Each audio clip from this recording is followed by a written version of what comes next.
Hello, everyone. Welcome, welcome. We're going to give ourselves about 3 minutes before we get started, so please sit tight.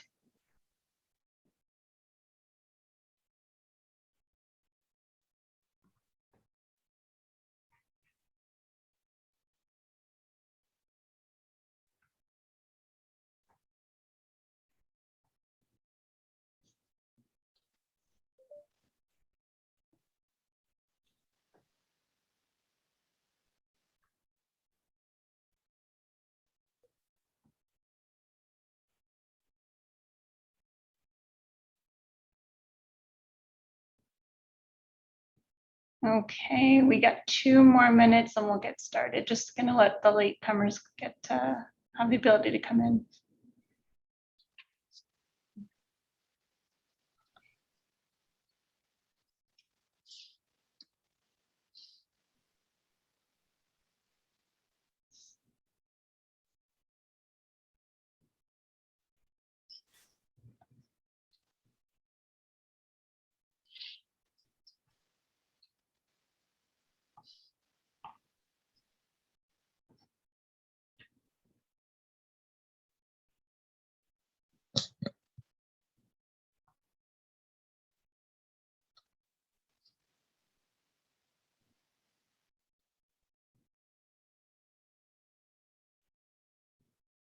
Okay, about 1 more minute and we'll get started. Thanks so much for waiting, everyone.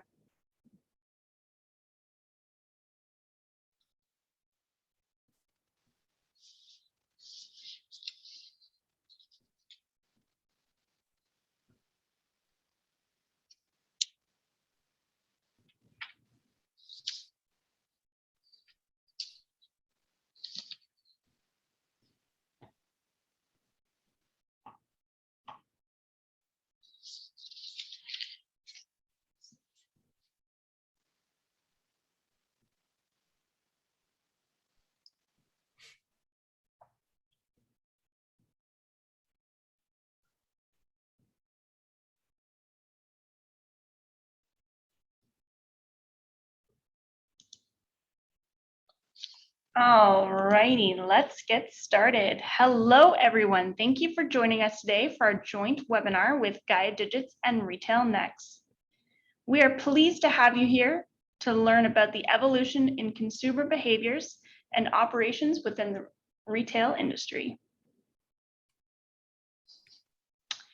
So just a little introduction of myself. I am Tiana Hoffman. I am the Senior Solutions Manager at Gaia Digits, and I am going to be your moderator today. Pleased to have everyone here today, and excited to have our 2 speakers, Angela and Cheng, introduce the ways your company can understand and improve its operations since the pandemic. Just some housekeeping details. If at any time you have a question, please feel free to add this to the chat box at the bottom. We will be able to answer your questions at the end. Also, just a reminder, we will also be recording this webinar.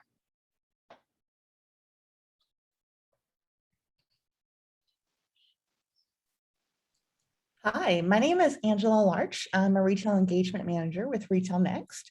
I have 20 years of retail experience in roles ranging from flagship manager, training and operations, and most recently with Retail Next, where I partner with customers to help them understand and operationalize their data.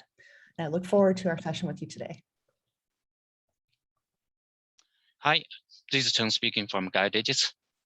I'm the CEO of the Gaia Digits and manage the workforce management solution, sales, marketing, and solution development for more than 12 years.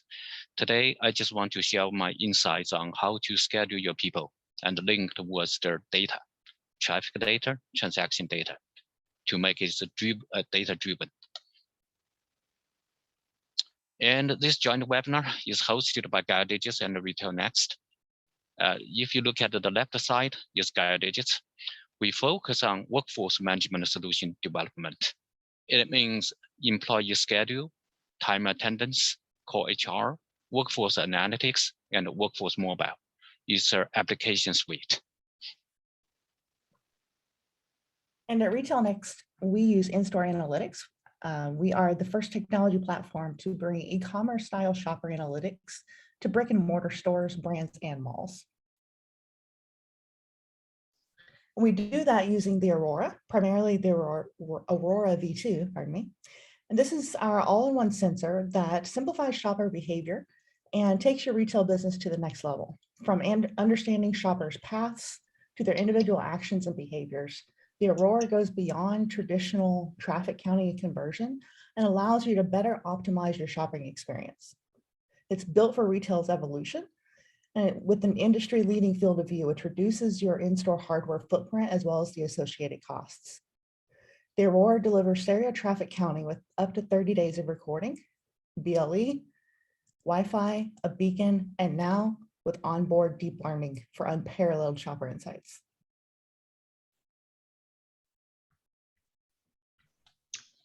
So Angela, there's been quite the change with traffic since the pandemic. Can you explain the current industry trends? Yes, absolutely.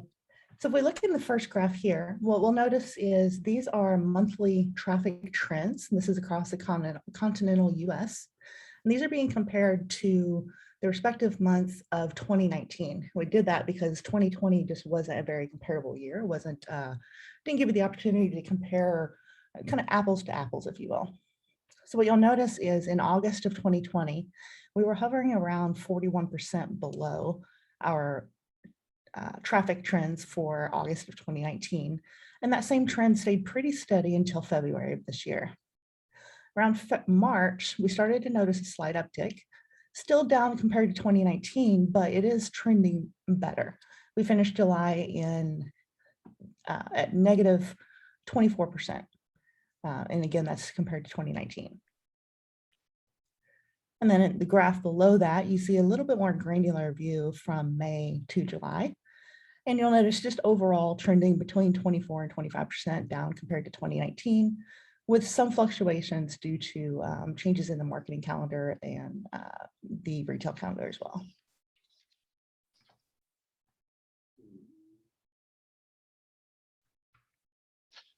Yes, so we look at the customer traffic and we find out that the customer traffic is not recovered, but we have some interesting findings in the retail numbers. Here we get the statistics from the Canada governments. And if you look at the retail industry totally, the first wave have a big shock and bring the big drop in the retail numbers. But after that, the retail numbers recover a little bit. And if we compare this year's number with 2020 and even 2019, the retail numbers almost recovered. But if you look at the employment numbers, that's a different story. The first wave bring a big drop for the employment rate. And even today, it's recovered, but it's not recovered as before.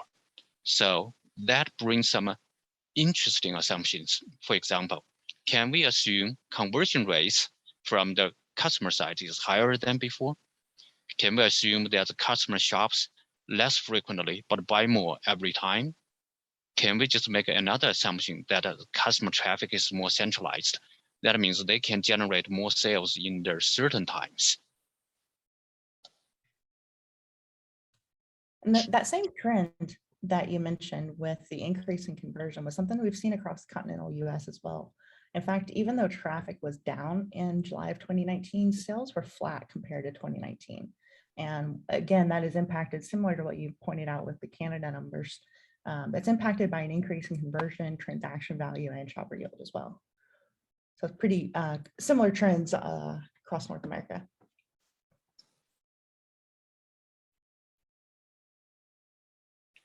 If you'll go back to the previous slide. There we go. So what, this one. Yes. So Angela, what is a data-driven employee schedule and how can retailers use it to maximize the sales numbers? So when we say data-driven, this refers to just a concept of really making our decisions, and in this case, those scheduling decisions based off of data as opposed to just experience or intuition. And experience and intuition certainly has its place, but when we're making decisions about the strategic direction of company or about how to actually schedule our people within a store, it's important to really make sure that we're using actual traffic data to back up those assumptions. Because as we've seen, both with the pandemic as well as other smaller scale events, customer traffic can vary between days, weeks, sometimes even time of day. So it's really important to understand exactly what's happening with the traffic so that you can schedule your associates to the traffic trends as customers are actually walking in the door. And when we refer to using it to maximize the numbers, if you could go back one slide, Cheng. This one? One more. Yeah. So here we want to talk about aligning schedules to traffic patterns. And this is the best way to ensure that you set up your store teams for success, both short-term and long-term. One thing to keep in mind is that for a lot of customers, they haven't been physically in store shopping. Now, they may have been doing a lot of online shopping, but when you see them in your store, that could very well be the first time they've come into a store in over a year. So it's incredibly important that we make sure we have an excellent experience for them. It's important to make sure that they feel safe and comfortable and they feel like everything is sanitized, like your stores are managing the occupancy of the store so it's not overly crowded. But then also just that you have associates there when customers are coming in to be able to help them and help them find what they're looking for. By doing that, what you're doing is you're really kind of securing that short-term experience and allowing your employees to take care of that customer in a way that they're able to find what they're looking for, which obviously is going to be the best way to drive sales in the short term. But what you're also doing is kind of next level because you're providing a good customer experience and you're making that customer feel safe, secure, and assisted. And so what that's going to do is it's going to create a memorable impression for them. The first time they walked in your store, they had a great experience, and that's going to keep them coming back long after the pandemic ends.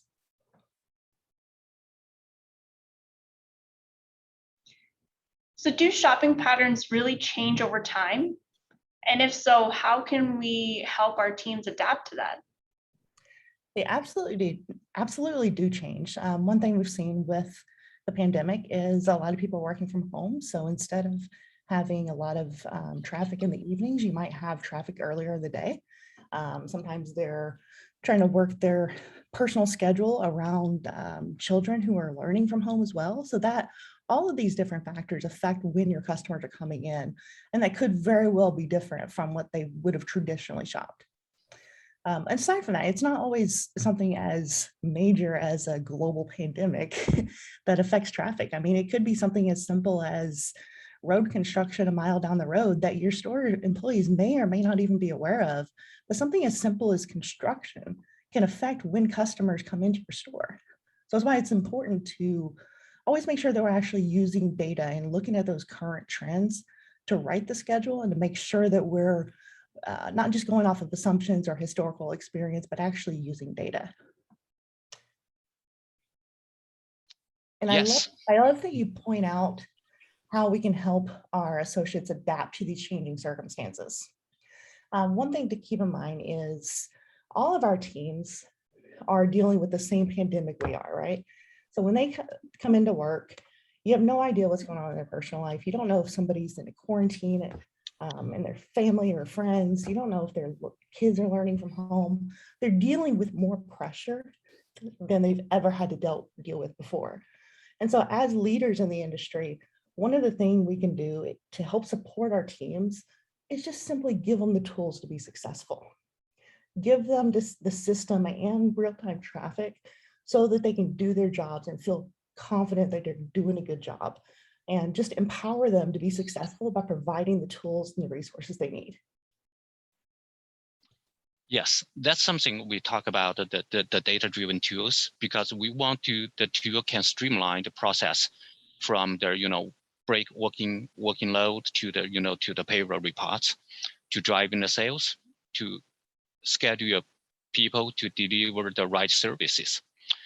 At the same time, we want to control the operation cost and also bring the fairness between the employees. And then that can mitigate the employee turnover. But finally, we always need to make the decision. We want to maximize the sales numbers, or we want to minimize the resources. So we make the research 2 years ago, and we found out that a bad schedule can bring down the sales. Probably it can cause a 3.8% drop of sales in the specialty shops. So that's something very interesting. Data-driven, it also means that we need to bring more details in considerations. So for example, if you want to see clear data in the future, in the next week, we should say, okay, you want to schedule people more aggressively, or you want to make the cost-saving model. Then you can configure these two models, and the system will retrieve the data from the different systems. For example, our scheduling system will retrieve the customer traffic data from the Retail Next, and you can see these numbers. These are the 1 week traffic for specific shops. And it will break down into different days and break down into 30 minutes time interval. Of course, we will retrieve the data of the transaction data. That's the real sales numbers. And we will combine this and break down all this customer traffic and the sales numbers into the workload and break down into more detailed skills required. For example, in 6:30, we need some people for these skills. And at 7, we need 1 people for another skill. So this is the labor requirements. After that, the system will give you the estimations. For example, if you want to drive more sales, here is the cost you will face. It will schedule your people for 1,068 hours, and it will use 189 shifts. Because we can retrieve the payroll data and get the hourly rates, we understand how much is this 1 week schedule cost. Of course, if you think, this is a bit risky, you want to go for another scenario, then you can look at the cost saving model. That's cost you 821 hours, and the total cost is 18,900, something like that. Then you make the comparison. Which one is best for the next week? If you decided to go for any scenario, you just click this button and the system will generate the schedule in this way. If you think, the schedule looks like very good, and you can publish it to your employee, and your employee can receive these schedules in your mobile app.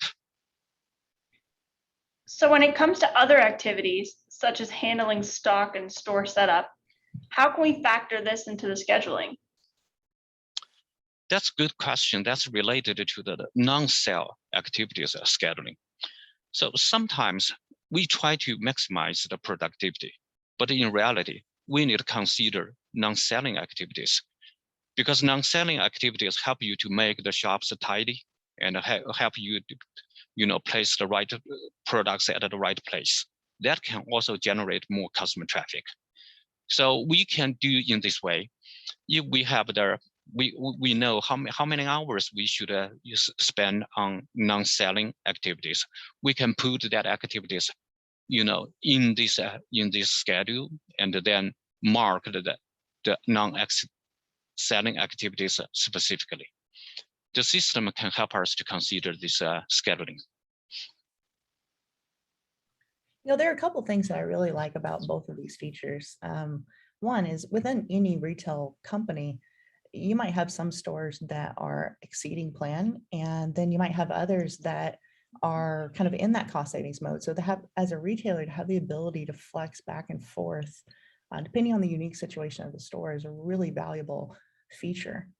And then the other piece is with the labor shortage that you mentioned earlier, the ability to really factor in those tasks and the non-selling activities is that's a great feature to be able to allow stores to kind of plan out their day and their week. Yeah, so I think you mentioned a good point. That's the scheduling strategy. You schedule shops by shops, or you try to schedule by region. That means you group the shops nearby and look at them at the resource pool and schedule the people across these shops. That can save a lot of resources, because you have more chance to create the same shift for different stores in different days, or even you can create the short shifts for different stores in the same day. That can help save a lot. We make the research in this way. Which way is the best for employee schedule? That's based on their practice 2 years ago and based on the experiments and simulations together. For example, we have a manager used the system to manage shops in one region for around 200 people, and their sales revenue is around 2.1 million per week. And if we use the regular shift, we need to schedule 8,000 hours. That's the G0 scenario. And if we involve a very flexible shift, you can save probably 6% or 7%. And you can see the scheduling hours can be reduced to 7,500, something like that. And if you go one step further, for example, you involve the gig workers or hourly paid workers quite a lot and make the shift a little bit fragmented, then you can save more. You can save probably 1,500. That's quite a lot. But that's not probably the best practice. And we make the research, and finally we find out if we involve the very skillful people to make this, the skill proficiency very high, and then we allow the people schedule across the shops. That saves around 25%. We just need 6,172 hours to cover the previous workload.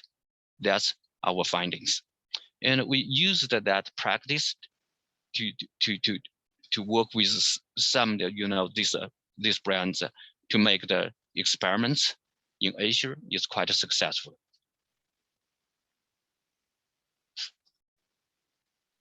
So when it comes to employees, how can managers ensure that employees can properly manage their own performance? So good, that's we talk about how to engage with the employees and empower your employees. So you need a very good communication platform. So in the office employees, we use Teams, Zooms in the daily basis. But unfortunately, our people in the retail shops, it's very hard for them to use that system. So we have a mobile. So the employee can see their schedule, can see the dashboard, can apply for the leave, overtime working, it's just in the mobile. It's very easy. But for the store managers, they need to understand more. So for example, they can use the mobile to retrieve their data for the performance manager. For example, they can see their time attendance data. If they manage the big regions, they can see how many employees or working hours spent in different stores, different regions, or even different brands. That's something move the Power BI reports in their mobile app.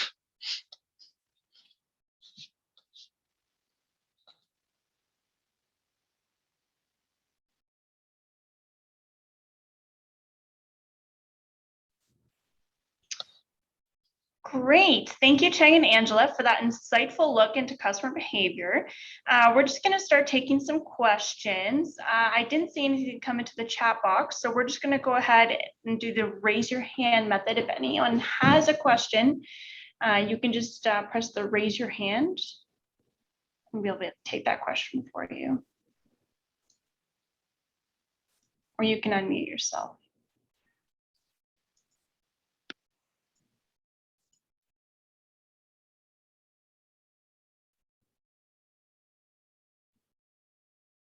Does anybody have a question? I have a question. Yeah, absolutely. Go ahead.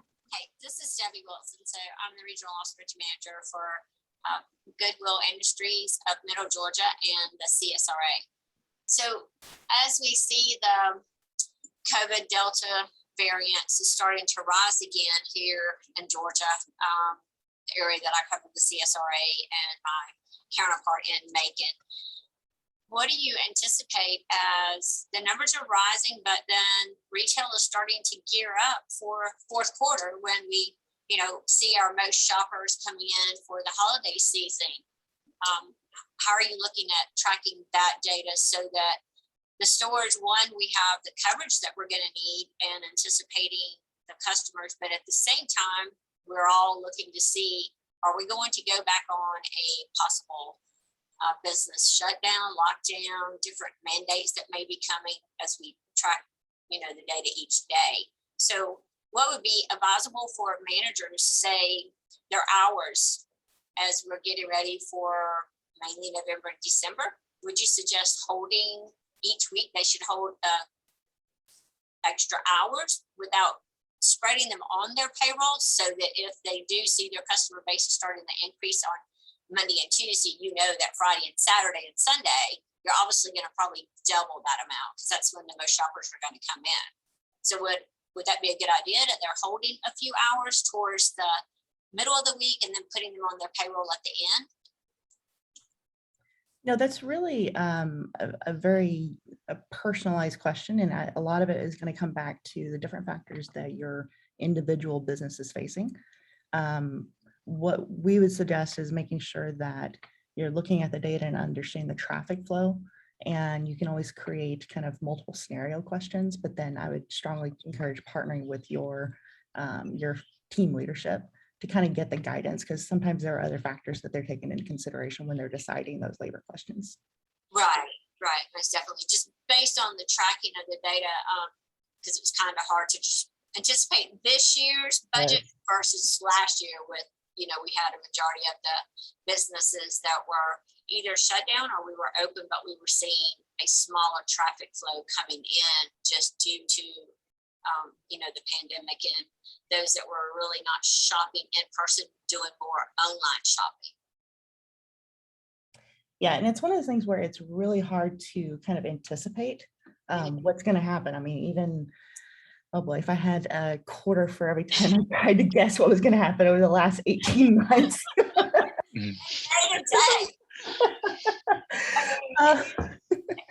Yeah, it's hard to anticipate. I mean, what I would recommend, and just coming from like a retail operations background, what I would recommend anybody who is trying to deal with this like on the front lines is a couple things. Have excellent communication with your team leadership. Make sure they are fully aware of what's happening within stores.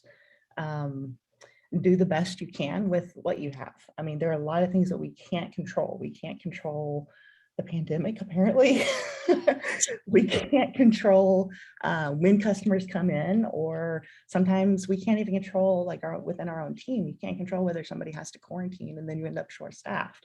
Right. The things we can control and the things we should focus on are the things that are within our control. And that's really boiling down to being able to, going back to that conversation about making data-driven decisions, where we're looking at traffic data and scheduling with the information we have at the moment, and then hopefully being able to use a system like Gaia Digits combined with real-time traffic so that you can make adjustments as those situations come up, because they will inevitably come up.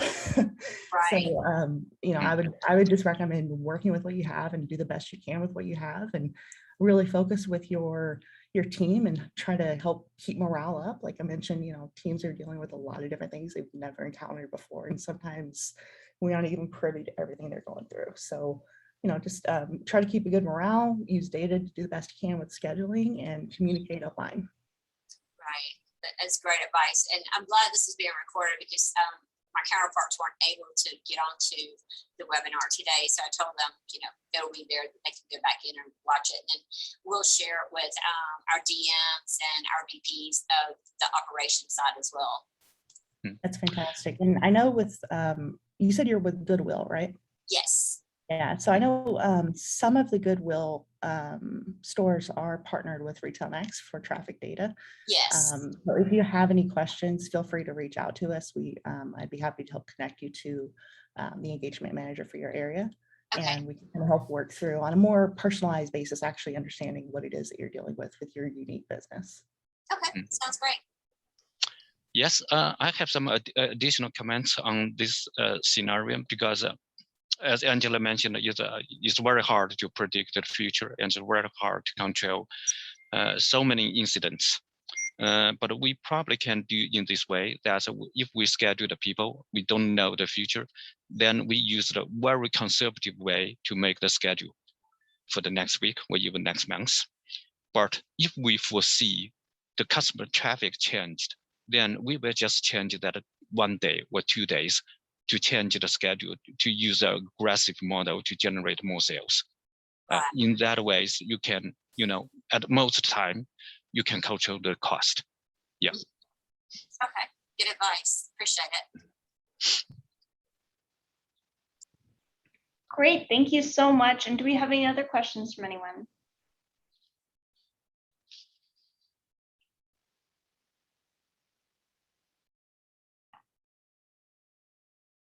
Last hands? All right, well, I'm gonna go ahead and ask a few questions if you guys don't mind.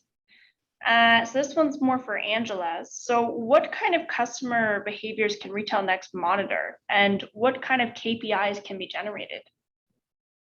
So there are quite a few different options, and it really just kind of depends on your business needs. We do everything from just basic traffic, how many people are coming in the store. We also can provide a more deep dive analysis where we place cameras throughout your store. It's what we refer to as a lab. And in that scenario, you actually have Auroras throughout the store, and you're able to understand at an aggregate level what the shopper journey looks like. If they come in looking for denim, do they then go to the rest of sportswear, or do they go look at shoes? And you can use that information to be able to understand where your opportunities are. We also have the ability to integrate with a variety of systems. So you can pull staffing data in, you can even pull goals in. So some of our retailers don't use a separate business analytics tool. So they actually integrate with our system and use some uploads so that they can get goaling, they can look at comp data, not only traffic, but you can even integrate with the POS and actually understand conversion. And so at that point, you're able to use the Retail Next platform to fully manage the performance within your stores. And then in addition to that, one things I would definitely want to point out is we take a lot of pride in really being responsive to our customers and really trying to meet the needs that they have as they come up. So one of the things we developed with our product team was in relation to COVID, a lot of our customers had a need for being able to manage occupancy. So they rolled out an occupancy dashboard, which is something we offer to all of our customers for free. And it essentially allows you to just input thresholds based on local regulations and really just manage the number of customers that are actually in your store at a given time. So you can kind of create that safe, comfortable shopping experience because they know that you're not allowing the store to get too crowded. Awesome, thanks. And just one more question. I know we're running over a little more time here. Just for Cheng. So just not too long ago, you mentioned scheduling employees across different stores. How do you ensure they're arriving at the correct storefront and their correct time? Yeah, that's something. It's a bit difficult if you without a system. So we think that the workload in this way. So you get the customer traffic in different shops, and then you get all the customer traffic numbers, in one region. That's the total workload for your one closed region. And once we schedule the people, we need to break down, to the stores, and we should, link the task with the location based, and we send out the employee schedule with the location as well. So, for example, if one Monday he spent 1 day shift in store A, then Tuesday, because the customer traffic on Tuesday is much higher in store B, then probably that employee will schedule in store B on Tuesday. So we handle in this way, combine their workload with the locations as well. Furthermore, sometimes we consider their supports between the stores. For example, the nearby store have the very high customer traffic in the afternoon, and the store A have redundant resources. Then we just move that resources. And how to do that is that linked with location and also schedule the people with the right break time, because the people need to have to take the right break and then have the enough time for commuting. Fantastic. All right. So this concludes today's webinar with Retail Next and Guide Digits. Thank you to both Angela and Cheng for all the wonderful information. And of course, thank you to all the attendees to today's webinar. Just as a reminder, you will be contacted with the follow-up information from the webinar. So keep an eye on your inbox and have yourself a wonderful day. Thank you so much for joining us. Thank you all. We appreciate your time.